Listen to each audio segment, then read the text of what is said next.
नमस्ते दोस्तों। आज हम बात करेंगे महिला टीटी और बदमाश के साथ बनी घटना पे। रात के 10 बजे थे। दिल्ली से वाराणसी जाने वाली काशी विश्वनाथ एक्सप्रेस प्लेटफॉर्म छोड़ चुकी थी और अब अपनी पूरी रफ्तार पकड़ चुकी थी। सर्दियों का मौसम, ट्रेन के डिब्बे में हल्की हल्की ठंड घुस रही थी और खिड़कियों के बाहर अंधेरा ऐसे पसरा था मानो रात ने सब कुछ अपनी हथेली में दबा रखा हो। 5 से 6 कोच में यात्री की भीड़ थी।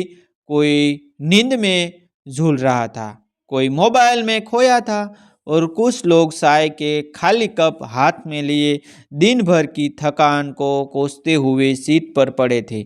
इसी कोच में एक अलग सी उपस्थित थी टीटीए अधिकारी मीरा चौधरी। उम्र 32 साल, आंखों में आत्मविश्वास, कंधों पर जिम्मेदारी का भार और साल में ऐसी शक्ति कि बड़े बड़े नेता भी टिकट देखते वक्त सीधा खड़े हो जाए। मीरा भारतीय रेलवे में उन गिनी सुनी महिला टीटीए में से थी जिन्हें ईमानदारी, कड़क आवाज़ और निडर स्वभाव के लिए पहचाना जाता था।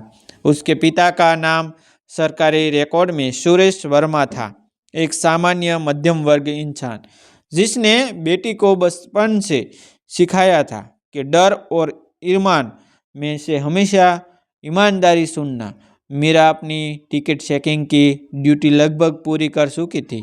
उसने रजिस्टर में आखिरी सीट नंबर दर्ज किया, पेन बंद किया और एक गहरी सांस ली। पर तभी कोच के दूसरे शोर पर हलचल हुई। एक सुमह शाह लड़के, एक अधेड़ उम्र का आदमी और उनकी आवाज़ें इतनी ऊंची कि पूरा डिब्बा जाग उठा। ये साधारण यात्री नहीं थे, बल्कि वे लोग थे जिनके पास न टिकट, न डर, न कानून का लिहाज था। उनका सरंगना हाथ था कालूस उर्फ करण सोलंकी, जो अपने इलाके में गुंडागर्दी और अवैध वसूली के लिए बदनाम था।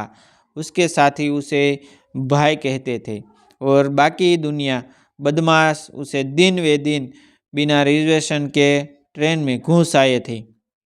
टीटीए से बचते हुए सीटों पर कब्जा जमाए बैठे थे और जो विरोध करे उसे धमकाने में एक सेकंड नहीं लगाते थे। ट्रेन के गार्ड तक तो खबर भी कि गैंग मुसीबत है, पर कोई उनसे भिड़ने का साहस नहीं करता था। मीरा ने शोर सुना तो पहले अनदेखा किया।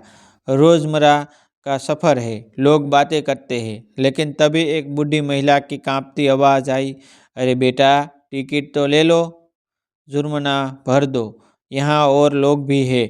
जवाब में करण और जोर से हंसते हुए कहा, ए अम्मा, चुप बैठ, हमको टिकट का ज्ञान मत दे। फिर उसने अपना पैर आम सामने वाली सीट पर रख दिया और खिड़की के पास बैठी एक 20-22 साल की लड़की को घूरते हुए बोला, ओए हट, ये सीट अब हमारी। लड़की घबरा गई, आंखें नीचे कर ली और चुपचाप खड़ी हो गई। कोच में बैठे लोग यह सब देख रहे थे, पर सबकी निगाहों में एक ही भावना थी भी कि हम क्यों के फंसे। लेकिन मीरा ऐसी नहीं थी। उसने रजिस्टर साइड में रखा, सीट के उठी और अपनी आईडी कार्ड वाली लाइन कार्ड को सीधा किया। उसकी नज़रें में गैंग पर टिक गई, ना गुस्सा, ना भावुकता, सिर्फ एक लड़का, कड़क आदेश देने वाले अफसर की ठंडी सी गंभीरता। वह धीमे धीमे हलकर कोच के उस ओर तक पहुंची जहां गैंग बैठा था। जैसे ही मीरा सामने खड़ी हुई, डिब्बे में सन्नाटा सा गया। मीरा की मौजूदगी किसी अलार्म की तरह थी। उसने शांत आवाज में पूछा, टिकट दिखाई। करण ने ऊपर देखा। एक महिला अधिकारी अकेली कोच के कोने में, रात का समय। उसके बदमाश दिमाग ने तुरंत स्थिति का गलत फायदा उठाने का प्लान बना लिया। वह मुस्कुराया, पर यह मुस्कान दोस्ताना नहीं, बल्कि शिकार का वो देख शिकारी के होठों पर आने वाली मुस्कान थी। उसने टेटेश्वर में कहा, कौन टिकट? हमारे पास टिकट नहीं है मैडम। मीरा ने वही गंभीरता बनाई रखी, तो जुर्माना भरना होगा और अगले स्टेशन पर आपको आरपीएफ के हवाले किया जाएगा। यह सुनते ही गैंग के लड़के उत्सुक पड़े। एक बोला, मैडम रात है, बात से बात सुलझा लेते हैं।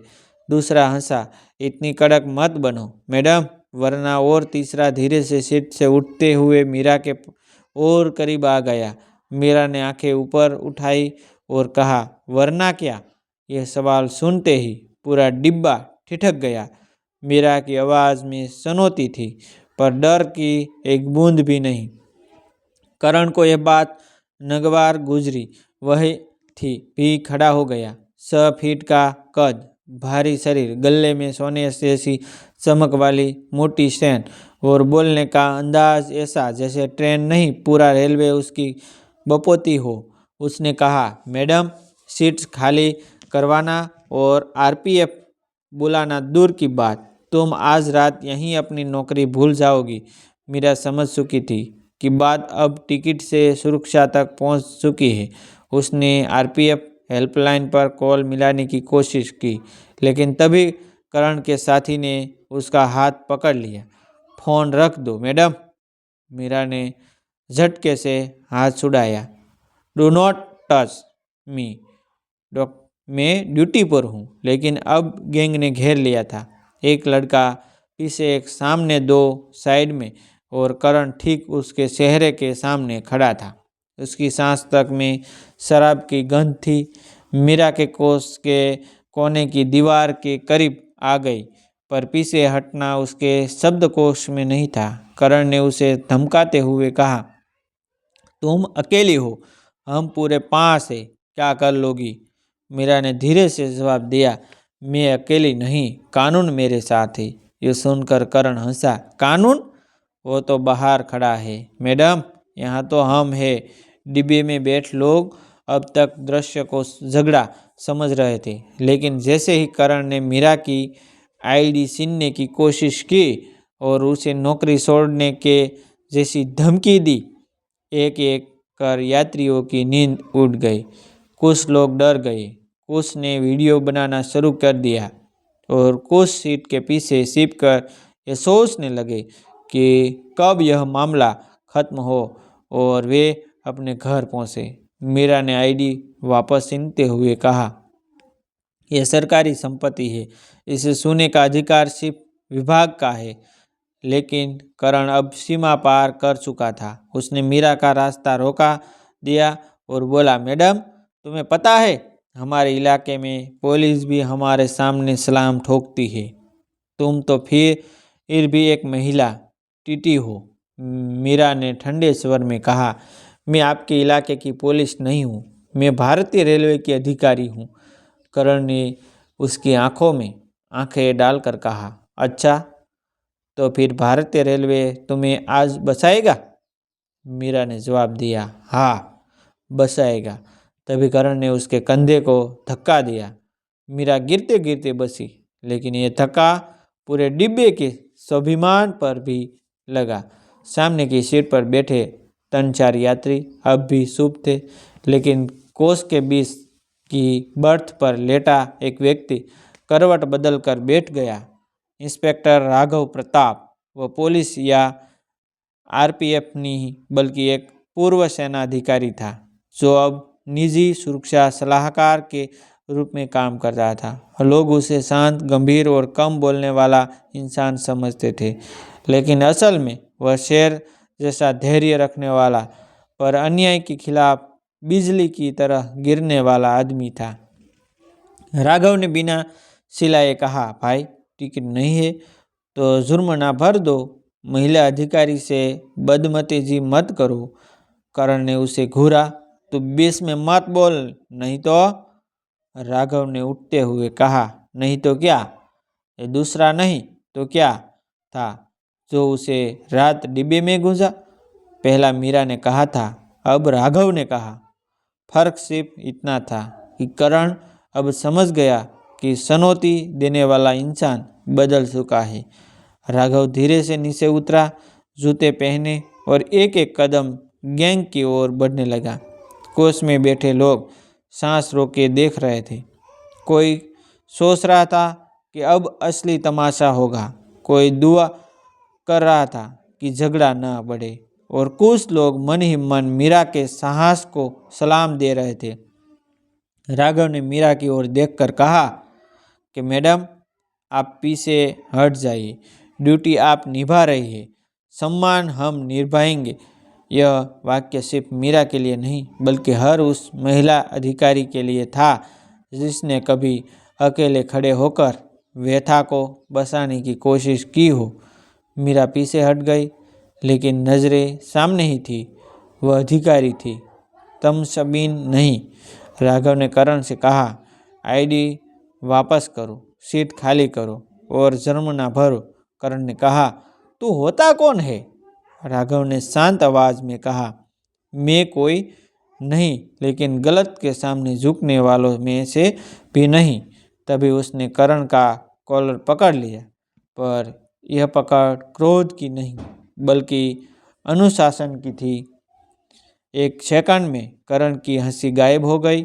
उसके साथी आगे बढ़े, लेकिन राघव ने सिर्फ एक तेज निगाह डाली और वे रुक गए। कुछ लोग बिना हथियार के भी हुक्स में से रोक देते हैं। राघव उन्हें में से था। राघव ने कहा, तुम 500 में एक, लेकिन फर्क हिम्मत का है, संख्या का नहीं। फिर उसने मीरा का फोन उठाकर आरपीएफ हेल्पलाइन डायल कर दिया, स्पीकर ऑन किया और कहा, 5-6 कोस में बिना टिकट गैंग द्वारा सरकारी अधिकारी से दुर्व्यवहार और यात्रियों की सुरक्षा को खतरा। अब मामला टिकट नहीं, सरकारी अधिकारी पर हमला और यात्री सुरक्षा बन चुका था। ट्रेन अगले 12 मिनट में प्रयागराज जंक्शन पहुंचने वाली थी। आरपीएफ कंट्रोल रूम से जवाब आया, टीम प्लेटफॉर्म पर तैयार है। करण ने पहली बार घबराहट महसूस की। उसने कहा, ठीक है, सीट ले लो, आईडी ले लो, पर आरपीएफ मत बुलाओ। राघव ने कहा, अब यह मेरे या तुम्हारे बीच का मामला नहीं, सरकार और कानून के बीच का मामला है। प्रयागराज जंक्शन आया। आरपीएफ की 6-7 सदस्य टीम डिब्बे में चढ़ी। करण और उसका गैंग बिना विरोध किए उतर गया।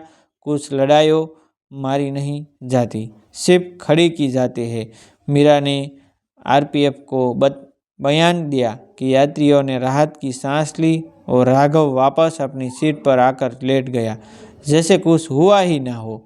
लेकिन असल में उस रात उसने सिर्फ एक महिला टीटी की नौकरी नहीं बचाई थी, बल्कि रेलवे ड्यूटी पर खड़ी एक बेटी की आबरू और आत्मसम्मान भी बचाया था। ये कहानी टिकट के छोटे से सवाल से शुरू होकर साहस, सम्मान और कानून की जीत तक पहुंच गई थी और ट्रेन अपनी मंजिल की ओर फिर से दौड़ पड़ी। पर अब यह दौड़ सिर्फ पटरी पर नहीं बल्कि गौरव की भी पटरी पर थी। प्रयागराज स्टेशन पर गैंग के उतरते ही कोच में तनाव की जगह गर्व भर गया। मीरा ने आरपीएफ को बयान देते हुए समय सिर्फ घटना नहीं बताई, बल्कि यह भी कहा कि एक अकेली महिला अधिकारी भी सिस्टम की ताकत होती है। राघव प्लेटफॉर्म पर चुपचाप खड़ा था। मीरा उसके पास आई और बोली, आपने मेरे नई ड्यूटी की लाज बचाई है। राघव ने हल्की मुस्कान के साथ जवाब दिया, सम्मान मांगना नहीं पड़ता, बस उसकी रक्षा करनी पड़ती है। यात्रियों ने दोनों को घेर कर धन्यवाद दिया। उसने ताली भी बजाई। रात की उसी ट्रेन ने आगे का सफ़र शांति से पूरा किया। लेकिन अब हर चर्चा का विषय वही था, एक महिला टीटी का साहस और एक अजनबी का इंसानियत भरा हस्तक्षेप। मीरा को बाद में बहादुरी के लिए विभागीय प्रशंसा मिली और राघव के लिए वह रात एक याद बन गई, ऐसी याद जिसमें जीत शोर से नहीं हिम्मत से लिखी जा गई है। दोस्तों, ऐसी न्यू कहानी देखने के लिए हमारा चैनल आप सब्सक्राइब कर ले जाना। थैंक यू दोस्तों।